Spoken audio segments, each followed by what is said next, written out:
안녕하십니까. 장덕쌤입니다. 오늘은 에너지 관리 기능사 요점 정리 7번째가 되겠습니다. 자, 전번 시간에 연소용 공기 1차, 2차 공기까지 했고요. 오늘은 56번 액체 연료 연소 장치를 하도록 하겠습니다. 자, 액체 연료에서 이 무화란 말이 나오는데요. 이 무화란 것은 액체 연료를 이제 이렇게 뿜어가지고요. 이렇게 퍼지게 하는 것을 가지고 이제 무한한데, 뭐 간단하게 생각하시면은 우리가 에포킬라를 누르게 되면은 에포킬라의 그 뭐 살충제랄까요? 이것이 이렇게 쫙 뿜어 나오죠. 아주 미세하게. 뭐 이런 형태를 가지고 무화라 이렇게 보시면 됩니다. 자, 이렇게 무화를 하는 이유가 있습니다. 이것은 단위 중량당의 표면적을 크게 합니다. 자, 이 표면적이 커야지 연소가 잘 돼요. 그래서 표면적을 크게 한다. 그 다음에 연료와 공기의 혼합을 촉진합니다. 이제 연료와 공기가 혼합이 잘 되어야지 완전 연소가 되는 것이죠. 그리고 그래서 완전 연소를 시키기 위해서 이제 무화를 한다. 그렇게 보시면 되겠습니다. 자, 무화의 이제 방법을 보도록 하겠습니다. 유압 무화식, 그 다음에 이류체 무화식, 회전 이류체 무화식, 충돌식, 진동식, 정전기식 이렇게 지금 보니까 한 6가지가 나왔죠. 자, 먼저 유압 무화식 같은 경우는요. 연료에 압력을 주어서 무화를 하는 방식을 이제 유압이랍니다. 윤활유에 압력을 준다. 이런 뜻이죠. 그 다음에 이류체 이제 무화식은요. 공기나 어떤 전기를 이용해서 무한다. 뭐 보통은 이제 공기라 보시면 되겠죠. 예, 공기를 이용해서 이제 무화를 시키는 것을 이류체라고요. 회전 이류체는 원심력하고 공기를 이용해서 무화를 하는 것을 회전 이류체랍니다. 충돌식이라고 있어요. 충돌식은 방해판을 이제 뿜어서 무화를 하는 거. 앞에 이제 방해판 있죠. 방해판을 붙이면서 이것이 이렇게 착 퍼지게 되어 있어요. 그 다음에 진동은 초음파를 이용해서 이제 무화를 하는 것을 말하고요. 정전기식은 이온화를 이용해서 하는 것을 이제 정전기식 이렇게 하고 있습니다. 그 다음에 이제 회전 분무식 버너라고 있습니다. 보통 이제 반카시오 계통에 많이 쓰는 이런 이제 버너가 이제 회전 분무식 버너를 하는데요. 자, 1차 공기와 원심력을 이용해서 이제 무화를 한다. 이렇게 했고요. 이 분무컵이라고 생겼어요. 이렇게 모양으로 봐서는 뭐 이런 식의 어떤 모양이 있습니다. 이렇게 이런 식으로 되어 있는데 이 분무컵의 회전수가요. 3,500에서 한 10,000 rpm 정도로 아주 이제 고속이고요. 그리고 이 분사의 각도가 40에서 한 80도 정도 이렇게 넓고요.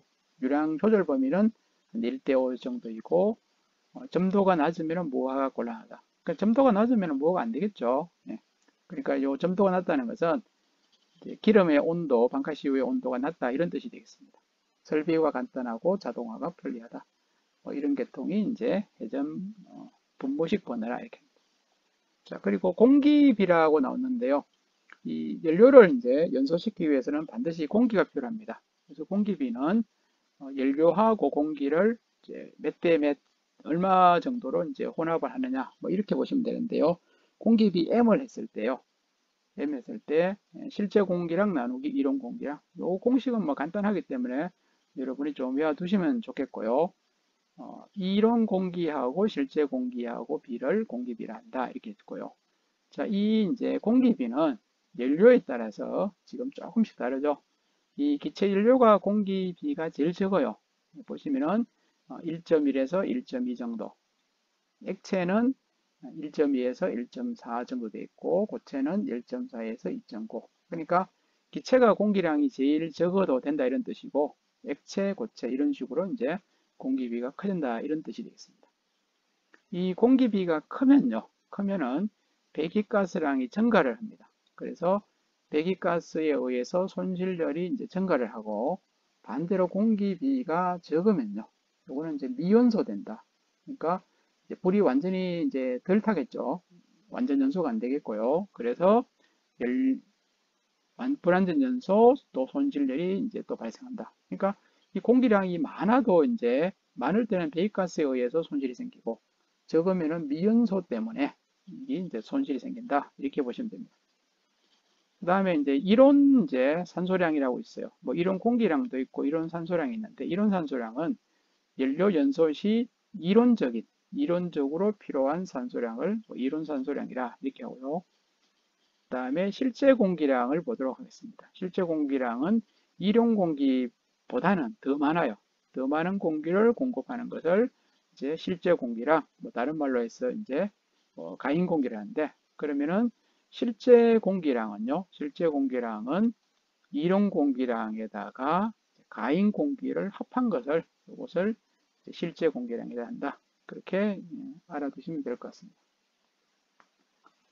그다음에 이제 난방에 대해서 나왔는데요. 이 전기 난방하고 그다음에 온수 난방이라고 있습니다. 전기를 이용해서 이제 난방하는 방식, 온수를 이용해서 난방하는 방식. 그러니까 뭐 전기 난방 같으면 우리가 방열기를 이용해 가지고 난방하는 뭐 그런 방식이 돼 있고, 뭐 온수도 방열기를 이용할 수 있는데 우리가 복사 난방이라 해가지고 방바닥에 이제 난방 코일을 깔아 가지고요, 온수 코일을 깔아서 난방하는 뭐 그런 방식도 있습니다. 자, 온수 난방의 특징이죠. 온수 난방은 전기 난방의 부하 변동에 따른 온도 조절이 이제 좀 용이합니다. 이제 전기보다는 용이하다 이런 뜻이죠. 비열이 커서 잘 식지를 않습니다. 온수는 전기보다는 잘 식지를 않아요. 전기 같은 경우는 이제 온도가 이제 빨리 올라갔다가 또 빨리 식죠. 근데 온수는 그렇지 않다는 뜻이죠. 표면 온도가 낮아 하상 위험이 이제 적습니다. 전기 같으면 너무 뜨겁기 때문에 이제 접촉이 됐을 때 하상이 이제 생길 수도 있습니다. 그다음에 온수는 실내 쾌감도가 좋습니다. 그러니까 너무 이제 갑자기 뜨겁게 되지 않고 서서히 이제 이것이 온도가 올라가니까 쾌감도가 좋다. 취급이 또 아무래도 전기보다는 쉽습니다. 전기 난방에 비해서 방열기 면적은 좀 커야 되겠죠. 방열기 면적은 크다. 설비비가 많이 들고 건물 높이에 또 제한을 받는다. 뭐 이런 것이 전기 난방의 하나의 이제 특징이라고 보시면 됩니다. 그 다음에 난방의 이제 배관 이제 시공법이라 해가지고요. 하드포드 이제 접속법이라는 것이 이제 한 번씩 나옵니다. 자, 하드포드 접속법은요, 섭식 그 한수 주간, 이 한수 주간은 난방을 하고 이제 식은 이제 전기라든지 온수가 다시 보일러로 이제 공급 돌아오는 거죠. 돌아오는 것을 가지고 한수 주간이라고 해요. 그래서 섭식 한수 주간을 보일러에 연결할 때 급격히 급수를 함으로써 일어나는 피해를 방지하기 위해서 연결하는 하나의 균형간 배관 이렇게 놨죠. 그러니까 이 차가운 물이 바로 보일러로 이렇게 들어오면은 보일러가 너무 이제 차가워져요. 그런 것을 이제 막기 위해서 하나의 균형간으로 배관을 하는 방식을 하드포도 이제 접속법이다 이렇게 합니다. 그 다음에 트랩 배관 설치라고 해야 되는데요. 전기 말단에, 전기 끝부분에 전기 트랩을 설치를 합니다. 그리고 이때에 이제 조정기관보다 100mm 이제 아래 방향 하방으로 하고 내리고 150mm 이상의 연장해서 드레인 포켓을 이제 이 드레인을 저장하는 하나의 뭐 통이랄까요? 뭐 이런 것을 이제 설치한다 이런 것이죠. 그리고 트랩 설치 전 1.5m 정도는 보온하지 않는 냉각관을 준다. 여기서 보온하면은 이 트랩 자체가 제대로 작동이 안 될 때 있어요. 그러니까 트랩 그 전, 트랩 전 이제 1.5m 정도는 보온하지 않는 것이 이제 트랩이 잘 되는 그런 방식이 되겠습니다. 그 다음에 방열기 설치 기준입니다. 외기하고 접한 창문 아래죠. 창문 아래에 설치하고요. 벽하고는 50에서 65mm 떨어지게 설치를 하고요. 바닥에서는 150mm 높게 설치한다. 이런 이제 거리 있죠. 이런 거리를 좀 보셔야 될 것 같아요. 자, 그 다음에 방열기 호칭 및 이제 도시법에서요. 호칭 방법은 종별 다시 형 곱하기 쪽수 이렇게 하는데요. 이 방열기 종류가 지금 이렇게 이렇게죠. 둘, 넷, 여섯 개가 있네요.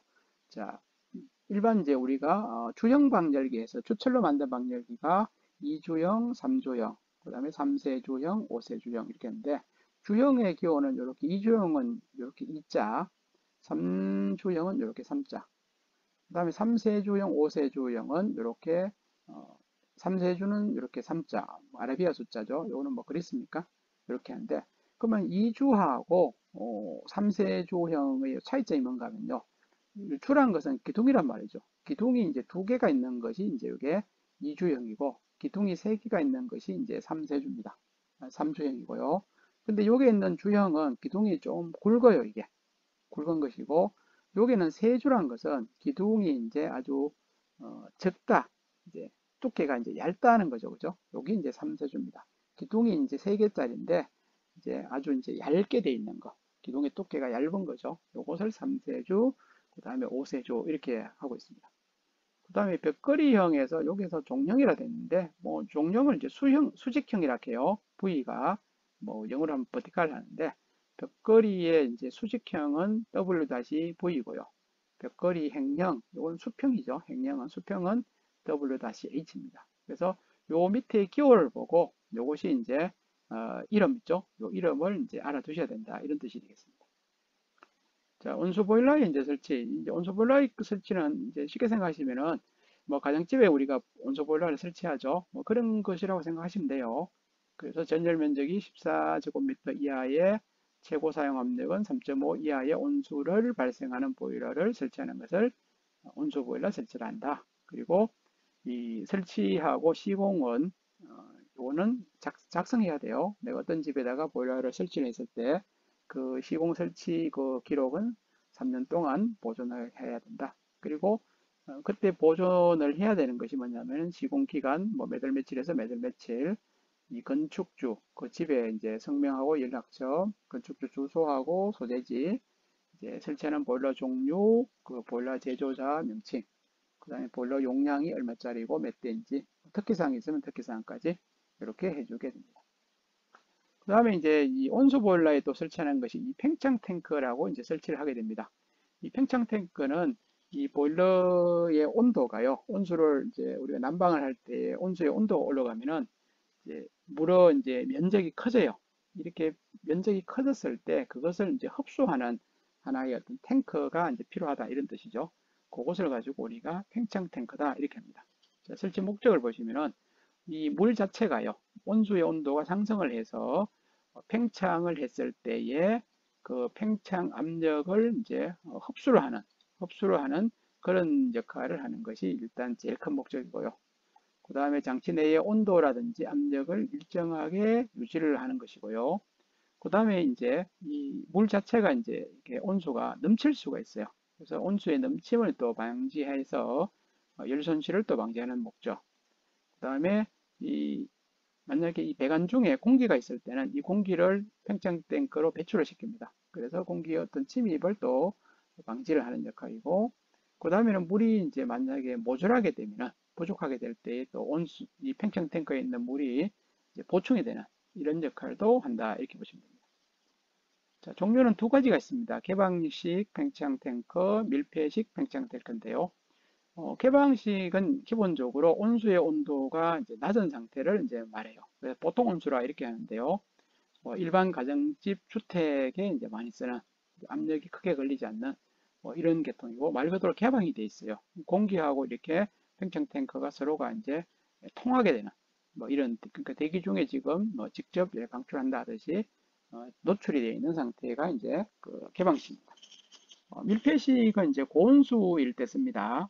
온도가 높은 이제 온수일 때 사용하고, 이것은 말 그대로 이제 팽창 탱크가 이제 밀폐가 되어 있습니다. 그리고 그 밀폐되어 있는 팽창 탱크 안에는 그 압축 질소, 압축공이나 질소, 요것이 이제 들어가 있어요. 그래서 이 밀폐식에서는 설치하는 요 부속품이라 할까요? 이런 것들이 보면은 수면계가 있어야 되고요. 압력계가 있어야 되고, 그다음에 릴리프 밸브, 안전 밸브가 이제 있어야 된다. 이렇게 보시면 되겠습니다. 그러니까 여기에 있는 요런 이제 이름들, 수면계, 압력계, 릴리프 밸브가 있다. 이렇게 하면은 요것은 밀폐식 팽창 밸브의 종류다. 뭐 그렇게 보시면 되겠습니다. 자, 개자리 같은 경우는 뭐 예전에 연탄 보일러 쪽에는 요 개자리가 있었어요. 뭐 이렇게 아니면은 뭐 나무라든지 이런 것을 이제 떼는 쪽에는 개자리가 있습니다. 그래서 개자리는 바람의 영향에 따라 연소 가스가 보일러 내로 이제 밀려드는 것을 방지하기 위해서 개자리를 설치한다 이렇게 됐는데 요거 예전에 이제 특히 이제 나무 떼는 쪽 있죠. 뭐 이제 농촌에서 나무라든지 뭐 이런 것을 떼어서 이제 온돌 할 때, 뭐 구들장 할 때에 보면은 꿀뚝으로 이제 바람이 거꾸로 역류돼서 돌 때 있어요. 그러면은 꿀뚝의 이제 밑에 보일러 꿀뚝 밑에다가 개자리를 설치를 해야지 이 이제 역류가 안 되는 바람이 이제 역류가 안 되는 뭐 그런 것이고, 요거는 이제 보통 꿀뚝지름의 한 2배 정도로 이제 계산례를 설치한다. 이렇게. 그 다음에 소압시험을 한번 보도록 하겠습니다. 기름용 온수 보일러는 최고 사용 압력의 요 2배 있죠? 2배. 이렇게 보시면 되고, 30분 정도. 구봉탄, 연탄 보일러 같으면은 2kg 압력에 30분 정도. 이거는 뭐 크게 안 나오는데, 저 기름용 온수는 요게 요 2배란 거, 요거 나오니까 좀 알아두셔야 되겠습니다. 그 다음 65번에요. 보일러 이제 점화 전 준비라 되어 있는데요. 보일러를 이제 점화, 불을 붙이기 전에 이제 하는 순서가 되겠어요. 휴지한 보일러를 이제 오랫동안 가동을 안 했어요. 안 하다가 이제 새로 보일러를 사용했을 때요. 이제 부속 장치의 이상 유무를 확인하고요. 그 다음에 자동 장치의 이상 유무 확인. 그 다음에 처음에는 약한 불로 연소실을 이제 건조를 하는 것이 좋다. 이런 것이고요. 자, 자동 이제 점화는 전환 스위치를 이제 일단 자동으로 하고 전원 스위치를 올립니다. 그리고 나서 기동 스위치를 이제 넣게 되면은 나머지는 이게 우리가 말하는 시퀀서 제어에 의해서 자동으로 송풍기 가동하고 뭐 버너 가동, 그다음에 뭐 착화기 가동 이런 식으로 자동으로 이제 점화가 되는 그런 식. 자, 수동 점화 같은 경우는 이렇게 복잡해요. 이렇게 복잡한데 뭐 지금은 이게 안 나온다고 보시면 돼요. 그러니까 이거는 뭐 크게 안 보셔도 관계없는 내용이고, 그 다음에 프리퍼지 같은 경우는 앞에 이제 몇 번씩 나왔는데요. 자, 점화하기 전에 템퍼를 열고 이 미연소 가스죠. 연소실 안에 있는 미연소 가스를 풀어내야 돼요. 그래서 이것을 풀어내지 않으면은 이 미연소 가스에서 폭발이 일어날 수 있죠. 그래서 보통 여기는 뭐 실제 공기량의 4배 해서 3분 이상 했는데 뭐 30초에서 보통 뭐 3분 사이를 이제 브리퍼지를 합니다. 그 다음에 연소시 주의사항도 보죠. 점화 후 서서히 가열하고요. 그 다음에 압력계를 보면서 연소율을 가감합니다. 그리고 이제 압력이 높을 때는 연료량이라든지 공기량을 이제 감소를 하고, 그 다음에 낮을 때도 연료하고 공기량을 이제 감소한다. 그래서 여기서 이제 기본적으로 보면 압력이 높을 때는 일단은 이제 공기량을 먼저 이제 감소하고 연료량을 하고요. 압력이 낮을 때는 이제 공기량을 먼저 주고 연소량을 감소하는 뭐 이런 식으로 합니다. 그리고 수면계도 이제 점검을 해야 되겠고요. 그 다음에 맨홀이라든지 분출 밸브 쪽에 물이 새는지 점검하고 안전 밸브의 또 기능 시험을 또 한다 이렇게 되어 있습니다. 다음번에 이제 연소 상태 점검에서요. 불꽃 색깔은 기본적으로 오렌지색이 가장 연소가 잘 되는 색깔이고요. 연기는 연한 회색이나 회색입니다. 그러니까 완전히 무색 같으면은 요거는 사실 약간 이제 가인 공기라요. 그러니까 약간 연한 회색이 사실은 좋은데 뭐 이렇게 회색의 어떤 연기 나면은 뭐 이제 보는 사람 입장에 봐서는 뭐 매연이 난다 이렇게 할 수 있으니까 요즘에서는 이제 약간 가인 공기를 해가지고 아무런 이제 색깔이 없도록 연기가 색깔이 없도록 이렇게 만들고 뭐 도시가스 같은 경우는 이 색깔이 없죠. 연기색이 없습니다. 그리고 연소실 온도는 이제 뭐 1500도씨 정도 되고, 그리고 매연 농도표는 1번, 2번 정도가 가장 연소가 잘 되는데 1, 2번 정도 되는 것이 이런 이제 연한 회색이다 이렇게 보시면 됩니다. 그리고 추전기 밸브를 우리가 너무 빨리 열었을 때 급하게 열게 되면은 숙격작용이 발생할 수 있고요. 그 다음에 프라이밍 현상도 발생을 합니다. 그 다음에 이 추전기 밸브를 열 때 1회전 할 때요. 한 바퀴를 틀 때에 약 한 3분 정도, 3분 정도의 시간에 한 바퀴의 밸브를 열어주는 그런 속도가 가장 좋다. 이렇게 생각하시면 되겠습니다. 그 다음에 이제 보일러에 이제 정상 운전했을 때에 정지하는 방법, 그 다음에 이제 비상으로 했을 때, 이것도 큰 차이는 없는데요.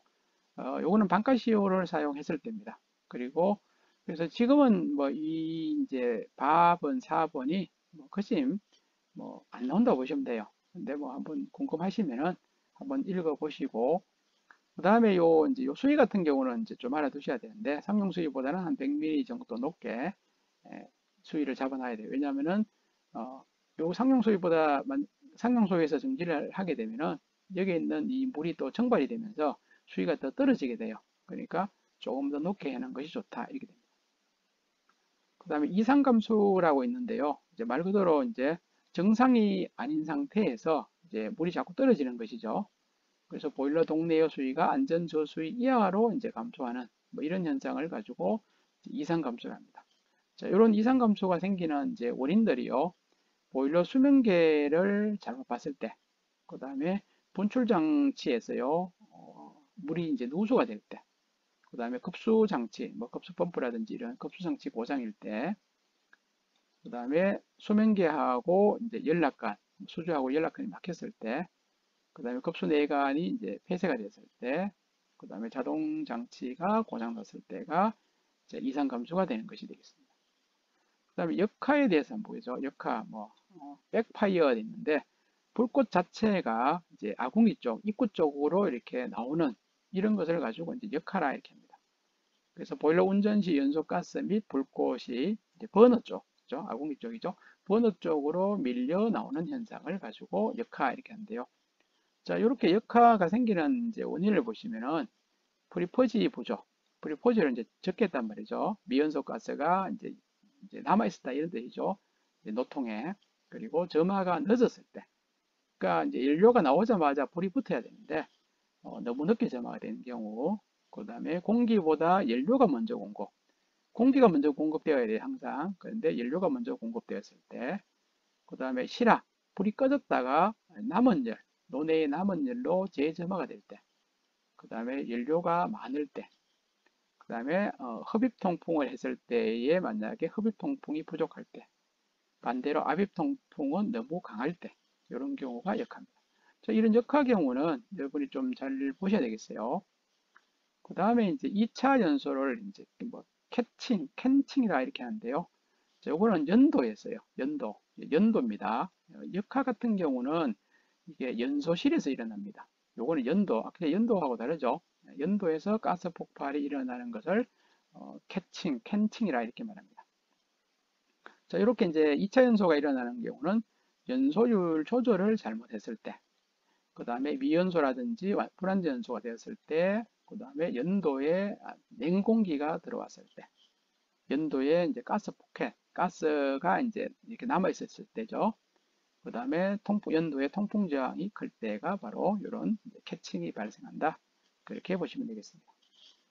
자, 66번에 급수 처리 방법을 보도록 하겠습니다. 급수 처리라는 것은 보일러에 이제 공급되는 이 물을 이제 처리하는 뭐 그런 방식인데요.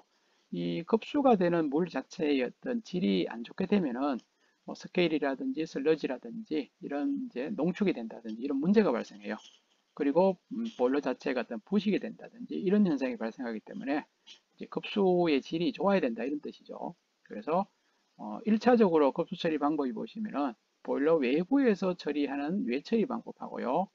그 다음에 2차적으로는 보일러 내부에서 처리하는 내처리 방법이 있다. 그러니까 이 첫 번째 방법은 보일러에 물이 이렇게 공급되기 전에 미리 이제 처리를 하고 이제 물을 공급하는 경우고요. 두 번째는 보일러 이 내부, 동내부죠. 동내부에서 이제 하는 내처리 방법 이렇게 두 가지가 있습니다.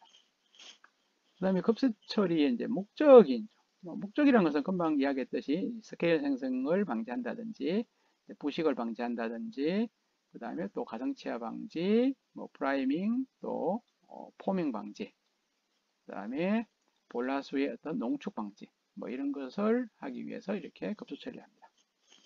자, 보일러에 사용하는 이제 물은 여기 사실은 많이 나왔죠. 한 7가지가 나왔지만서도 한 6가지입니까?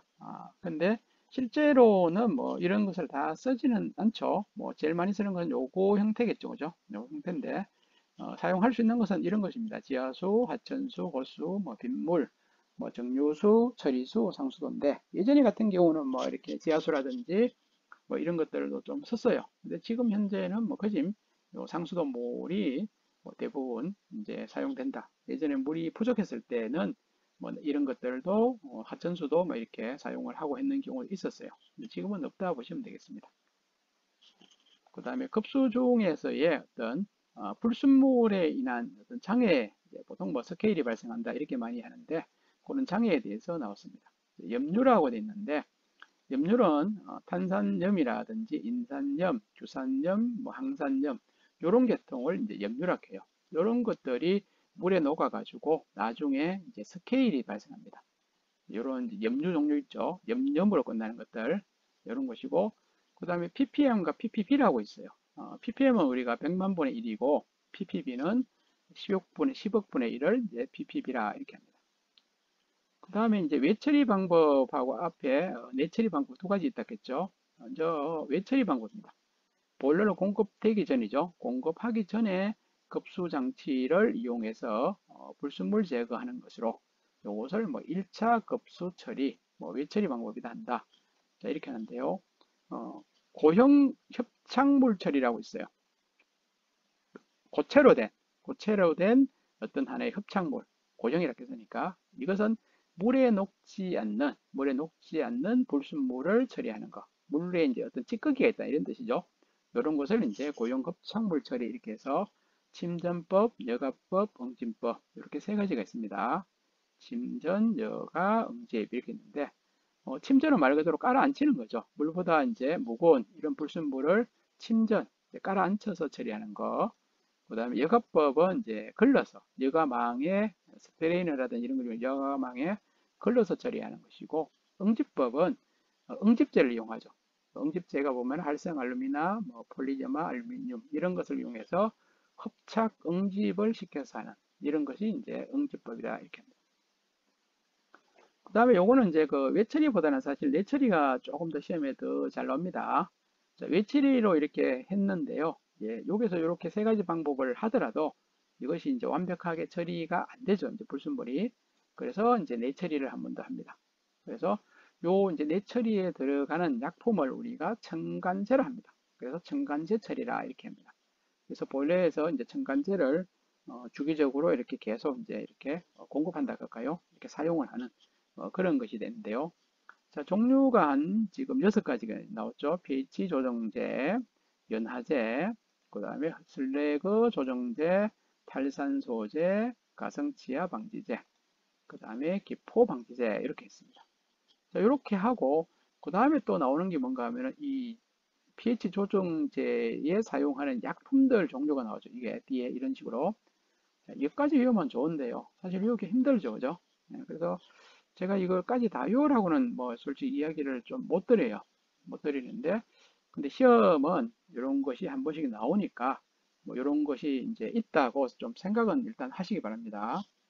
그래서 뭐 이제 pH 조정계는 말 그대로 pH죠. 예, 뭐 우리가 산성, 뭐 중성, 알칼리성을 이제 하는 물 자체가요, 그죠? 그래서 산성일 때가 예를 들어서 뭐 부식이 잘 되고, 그 다음에 뭐 알칼리도 이제 너무 강하면 또 부식이 되겠죠. 뭐 그래서 중성의 어떤 그 물이 되도록 이렇게 만들어주는 뭐 이런 것이 이제 pH 조정제입니다. 그 다음에 연화제는 전열면에 스케일이 이제 부착되는 것을 이제 방지하는 것을 이제 연화제라 합니다. 근데 만약 여기 보시면은 pH 조정하고 연화제의 약품이 그림 똑같죠. 가성소다, 탄산소다, 인산소다 해서 그림 똑같아요. 그 다음에 슬러지 조정되는 슬러지의 어떤 침전을 방지하는 것을 이제 슬러지라고 전분 뭐 이렇게 탄닌 이런 것이 있고 탈산소제는 산소를 이제 제거를 하는 것을 이제 말하고 뭐 여기서 앙상소다 히드라진 뭐 히드라진 같은 경우가 이제 하나의 탈산소제가 됩니다. 그 다음에 가성치화 방지는 가성치화를 방지하는 것이고 뭐 질산나트륨 같은 것들이 돼 있고 기포 방지는 이제 프라이밍 포밍을 방지하는 것이고 여기는 뭐 고급 지방산 알코올 같은 뭐 이런 것들이 되겠습니다. 67번에요. 보일러 청소를 보겠습니다. 자, 보일러를 이제 오래 사용하면은 전열면에요. 열이 전달되는 면 쪽에 뭐 거름이라든지 뭐 재, 그다음에 카본, 그다음에 스케일, 그다음에 슬러지 뭐 이런 것들이 이제 부착을 하겠죠. 자, 이런 이제 좋지 않은 이런 것들을 이제 뭐죠? 다 이제 제거하는 거. 뭐 이것이 이제 하나의 청소겠죠. 만약에 이런 거름재, 카본, 스케일, 슬러지가 있게 되면 보일러에서의 효율도 저하돼 있고, 그 다음에 또 부식도 되겠죠. 그 다음에 또 전열면이 또 가열이 될 수가 있습니다. 그러니까 이런 걸 방지하기 위해서 청소를 한다 이런 뜻인데요. 자, 이 청소도 외부 청소하고 그 다음에 내부 청소가 있어요. 그러니까 연소실 속에 있는 것이 우리가 말하는 이제 그 외부 청소죠. 전열면의 외부 쪽에 불이 타는 쪽에 있는 쪽이죠. 여기에 부착한 뭐 거름이라든지 재, 카본 이런 것을 제거하는 것이 이제 외부 청소다 이렇게 보시면 되겠고요. 자, 이 청소 시기를 보죠. 통풍력이 감소할 때, 그 다음에 배기가스 온도가 높을 때, 배기가스 온도가 높을 때, 연료 사용량이 증가할 때, 전기 발생 시간이 늦을 때, 그 다음에 정기적으로 봐서는 1년에 한 4번 정도를 청소하는 것이 좋다. 이렇게 되어 있습니다. 내부 청소는 물 쪽이죠. 전열면 내부, 말 그대로 물이 이제 들어가 있는 동에 있는 쪽이죠. 그래서 이제 스케일이라든지 슬러지, 유지분, 뭐 이런 것을 제거하는 것이 바로 이제 여기서 말하는 내부 청소다. 이렇게 보시면 되겠습니다. 그래서 이제 내부 청소 같은 경우는 이제 청소하기가 조금 이제 뭐 어려울 수가 있어요. 그래서 또 요것도 이제 내부 청소는 이제 기계적 청소하고 그 다음에 화학적 청소해 가지고요. 두 가지 방법이 있습니다. 그래서 청소 시기를 먼저 보죠. 이 내부 청소 시기. 외부 청소 시기하고 동일합니다. 1년에 한 요거는 2번 정도.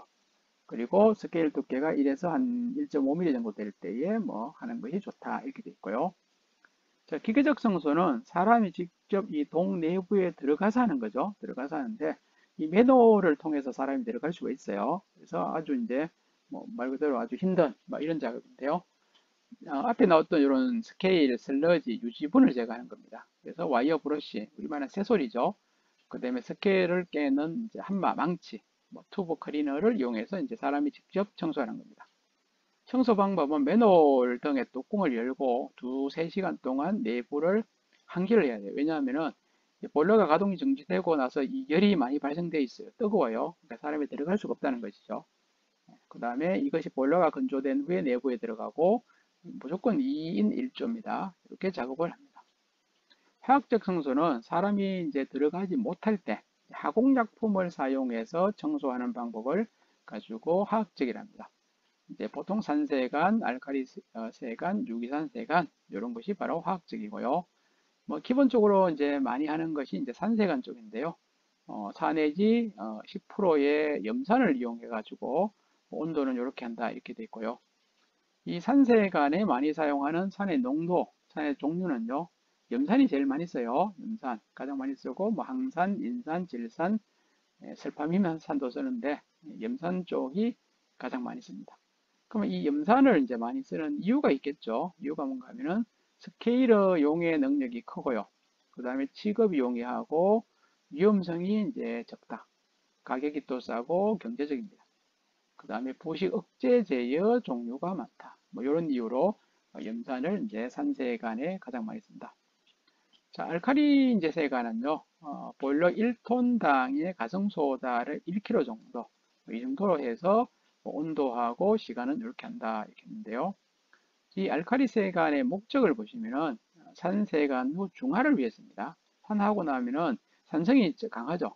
그래서 이걸 이제 중성으로 만들어줘야 돼요. 그래서 알칼리 세간하고 또 유지분을 제거하기 위해서 이제 하고 있습니다.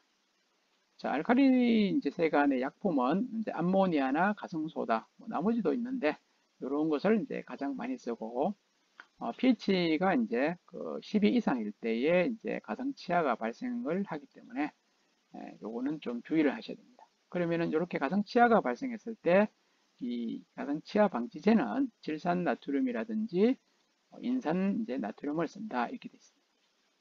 그 다음 68번에요. 이제 부식이라 돼 있죠. 부식이란 말 그대로 우리가 말하는 이제 녹쓰는 것을 이제 부식이라 이렇게 하는데요.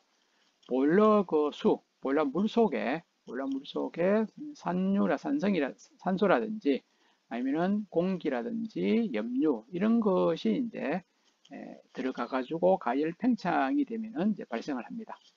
그 중에서 이제 점식을 한번 보죠. 피팅이라 하는데 물의 순환이 불량하고 가열하기 쉬운 쪽에 산소하고 탄산가스에 의해서 발생하는 이제 부식을 이제 점식이랍니다. 자, 점식 방지법도 한 번씩 나옵니다. 보일러 내부에 아연판을 단다. 그 다음에 산화 피막을 입힌다. 그 다음에 급수분해 가스분을 제거한다. 그 다음에 국부 가열을 방지한다. 이런 것들이 이제 점식을 방지를 하는 방법입니다. 그 다음에 보일러 이제 옥내 설치 기준이라고 되어 있는데요. 이거는 뭐 그렇게 잘 나오지는 않는데요. 일단은 한번 보죠. 보일러 전용 건물 또는 불연성 물질, 불연성 물질로 해야 되겠죠. 격벽을 한 장소에 한다. 보일러 동체 세상부로부터 천장 배관의 그 보일러 상부까지는 1.2m죠. 1.2m 이상으로 한다. 단 소형일 때는 한 0.6m의 천장을 유지를 하면 되겠습니다. 그 다음에 도시가스 배관을 했을 때는요, 강정이 13mm 이하는 1m마다, 그 다음에 고정하는 겁니다. 13에서 33m는 2m, 33 이상은 3m마다 이제 배관을, 가스 배관을 이제 움직이지 않게 고정을 해야 된다. 이런 뜻이고요. 그 다음에 압력 용기가 있어요. 압력 용기는 뭐 1종 압력 용기, 2종 압력 용기 이렇게 있는데, 이 압력 용기를 설치할 때입니다. 압력 용기실의 출입구는 1개 이상으로 한다. 그 다음에 유독성을 할 때는 또 2개 하고요. 요거는 천장까지는 요거는 1m죠. 1m를 하고 압력 용기와 바닥은 0.1m를 이상으로 한다. 이렇게 됐습니다. 그리고 여기에 이제 지금 70번에 보일러의 종류 해가지고 우리가 크게 봐서 보일러가 이제 4가지죠. 원통형 보일러, 뭐 원형, 원통형, 수관식, 조철제, 특수 이렇게 있고요. 원통형은 다시 입형하고 횡령이 있고요. 그 다음에 수관식은 자연순환, 강제순환, 관류, 조철제는 섹션 보일러가 있고요. 특수는 특수열매체, 간접 과열, 폐열, 특수연료 이렇게 있는데요. 자, 이 이제 구체적으로 하면은 원통형의 입형 세워져 있는 형태죠. 뭐 입행간, 입연간, 코크란, 코크란이 이제 입형 이쪽에 있고요. 그 다음에 이제 원통 행령 중에서 노통 이제 보일러가 있습니다. 노통은 코르닛이나 랑카샤 뭐 이런 거는 잘 나와요. 그 다음에 연간에서는 행연간, 기관차, 케와니, 케와니가 연간 보일러입니다. 그 다음에 혼식은 노통 연간이라 해요. 우리가 이 노통 연간 보일러는 노통 연간, 그 다음에 로코보밀, 스코치, 스코치 이것도 보셔야 되고, 그 다음에 수관식에서는 자연순환에는 바부, 코크, 스네기치, 다꾸마, 이동디형. 요 이제 이동디형 형태 요거 좀 보셔야 되고, 그 다음에 강제순환에는 라몬드하고 벨록스. 그 다음에 관류 쪽에는 벤손, 술저, 소형 관류가 있습니다. 특수열매체도 그죠? 다우삼, 카네크롤, 모빌섬. 간접과일은 슈미트, 레플러, 페열에서는 하이네리. 특수는 뭐 이런 것이 있다는 거. 사실은 제일 이제 외우기 힘든 게 이런 것이라요. 근데 시험은 한 번씩 이런 것이 나오기 때문에 여러분이 조금 봐주셔야 될 것 같습니다. 자, 지금까지가 에너지 관리 기능사 요점 정리인데요.